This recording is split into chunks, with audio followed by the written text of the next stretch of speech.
Hi everyone, আমি তোমাদের সাথে কালারের ভিডিও নিয়ে আসলাম। এখানে আমি কালার নিয়েছি স্টিক্সের, একটা ব্রাশ নিয়েছি আর কালারের বাটি নিয়েছি। এখানে দেখো আমি পরিমাণ মতো কালার নিয়েছি, তার সাথে ডেভেলপার নিয়েছি 40 ভলিউমের।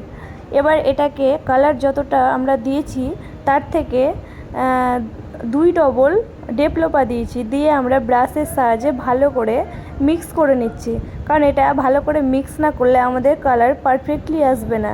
দেখো মিক্স করে নেওয়ার পর কি সুন্দর একটা কালার চলে এসেছে। এবার আমরা ভয়েল পেপার নিয়ে নেব। ভয়েল পেপারটা আলতো হাতে ধরবে, কারণ ভয়েল পেপারটা একদম পাতলা হয়, যদি আলতো হাতে না ধরো তাহলে ভয়েল পেপারটা ছেড়ে যাওয়ার ভয় আছে। এবার এখানে আমরা একটা যে কোনো কাঁচি নিলেই হবে, তোমাদের যে কোনো কাঁচি থাকলেই সেটাকে লম্বা করে কেটে নেবে।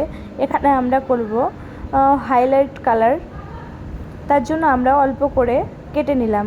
এবার হেয়ারটাকে স্টিক্সের শ্যাম্পু দিয়ে আগে থেকেই আমরা ওয়াশ করে নিয়েছিলাম, তারপর হেয়ারটাকে হেয়ার ড্রাই দিয়ে ড্রাই করে নিয়েছিলাম।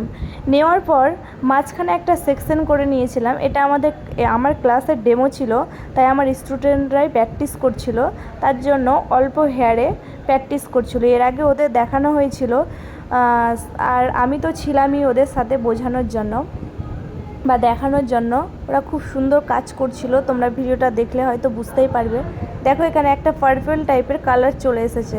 এবার আমরা ভয়েল পেপারটাকে কেটে রেখেছি, ওপরে আমরা কালারটাকে অ্যাপ্লাই করব। কারণ যদি আমরা কালারটাকে অ্যাপ্লাই না করি তবে তলের হেয়ারগুলোতে কালার আমাদের লাগবে না।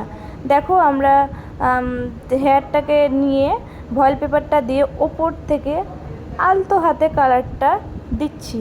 তোমরা ভিডিওটা ভালো করে দেখলে অবশ্যই বুঝতে পারবে। আর হ্যাঁ, ভিডিওটা একটু বড় হয়েছে, কিন্তু তোমরা এখান থেকে অনেক কিছু শিখতে পারবে, অনেক কিছু জানতে পারবে, তোমাদের অনেক নেক হবে। যারা নতুন নতুন পার্লার স্টার্টিং করেছো তারা অনেক কিছু জানতেও পারবে। দেখো এখানে ভালো করে কালারটাকে অ্যাপ্লাই করে এবার ভয়েল পেপারটাকে মুড়িয়ে নিতে হবে। প্রথমে দু সাইড থেকে মুড়িয়ে নেওয়ার পর এটাকে আমরা 20 সেকেন্ড 30 সেকেন্ড রেখে দেব। দেওয়ার পর আমরা চেক করব হেয়ারটা আমাদের কালার এসেছে কি না। এবার যদি আমাদের কালারটা না আসে তবে আমরা আবার তাকে 5 মিনিট বা 10 মিনিটের জন্য ছেড়ে দেব।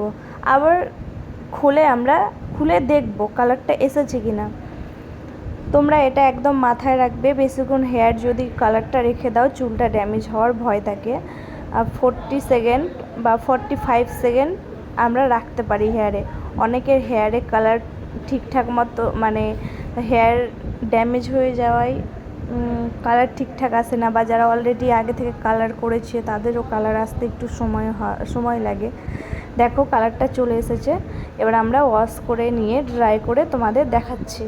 দেখো এখানে আমরা ব্রাউন কালার করেছি, খুব সুন্দর হয়েছে। আর তোমরাও কমেন্টে জানিও কেমন হয়েছে। আর এরকম নতুন নতুন ভিডিও পাওয়ার জন্য আমার চ্যানেলটা সাবস্ক্রাইব আর লাইক। Tata, bye bye.